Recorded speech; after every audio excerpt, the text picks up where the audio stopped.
In this video for section 1.5, we're going to talk about how to solve quadratic equations by factoring. In later videos for this section, we will talk about how to use the quadratic formula, which is useful when equations cannot be factored.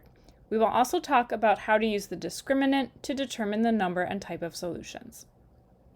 So our first question here says to find three sets of values for a and b so that a times b equals 12.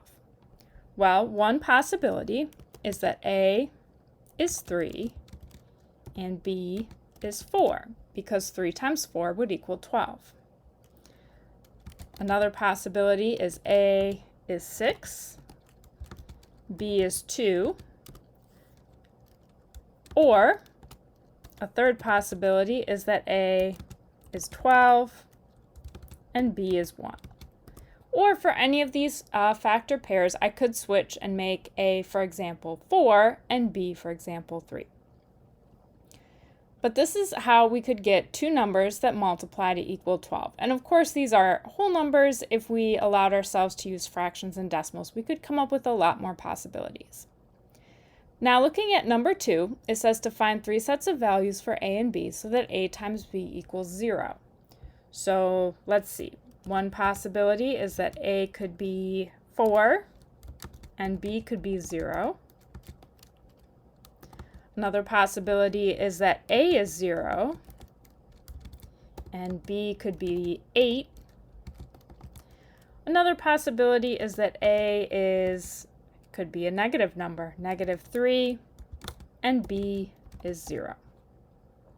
But one thing that we know is that in order to multiply to equal 0, then either a has to be 0 or b has to be 0. If one of the numbers is 0, then when you multiply them, you get 0. And the only way that you can get 0 is if one of the numbers is 0.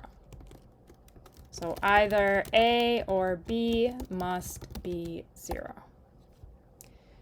So, looking at number 3, question mark times 1.08 equals 0.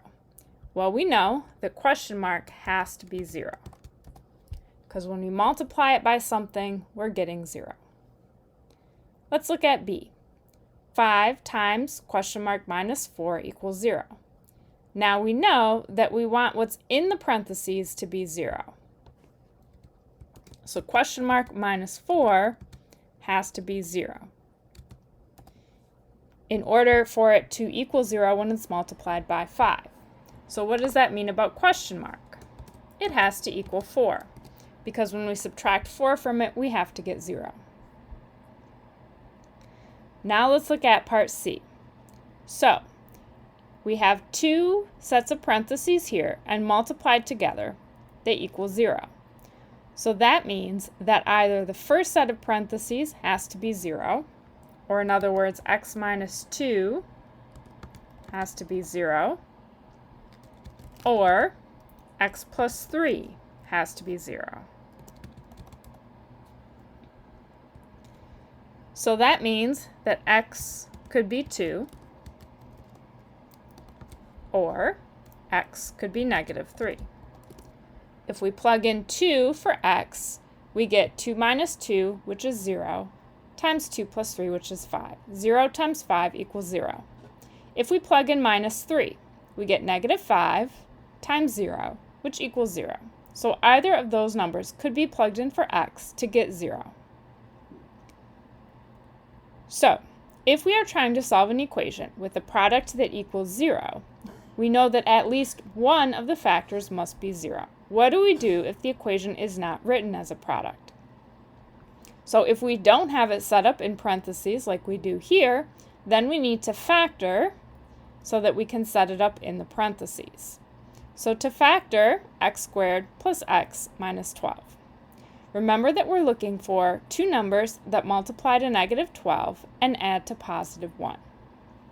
So that's going to be x plus 4,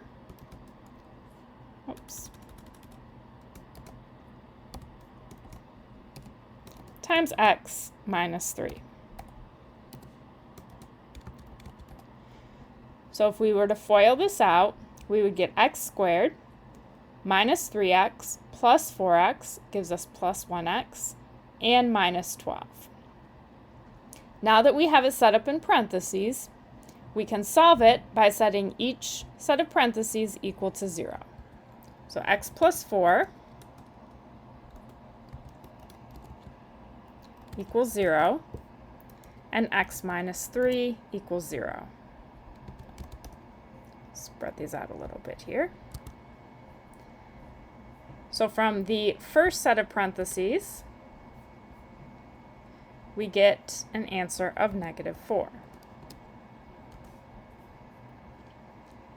Now, one thing that I'm doing is I'm just thinking about, okay, what plus 4 equals 0? It has to be -4. But I could do this in a more systematic way. Move this down here. And I could solve by subtracting 4 from both sides. So if I do that,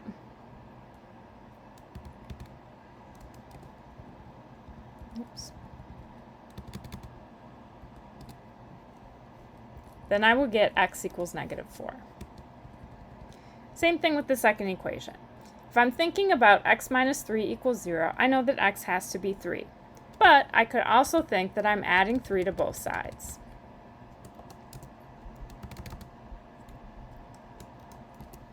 And that gives me an answer of x equals 3. So we have x equals -4, and we have x equals 3.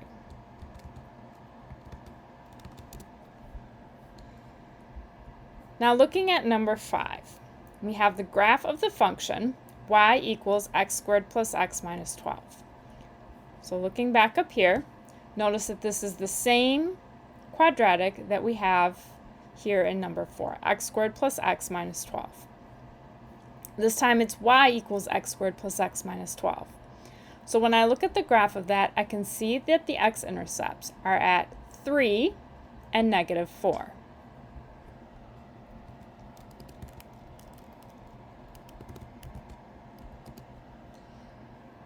And when I look at my solutions that I got in number 4, it's the same as those solutions. So the x-intercepts of the graph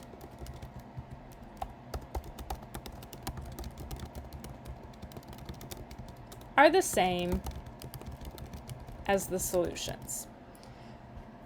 So if I'm trying to solve 0 equals x squared plus x minus 12, I can change the 0 to a y, graph that in decimals, and look for the x-intercepts, and those will be my solutions to my quadratic equation.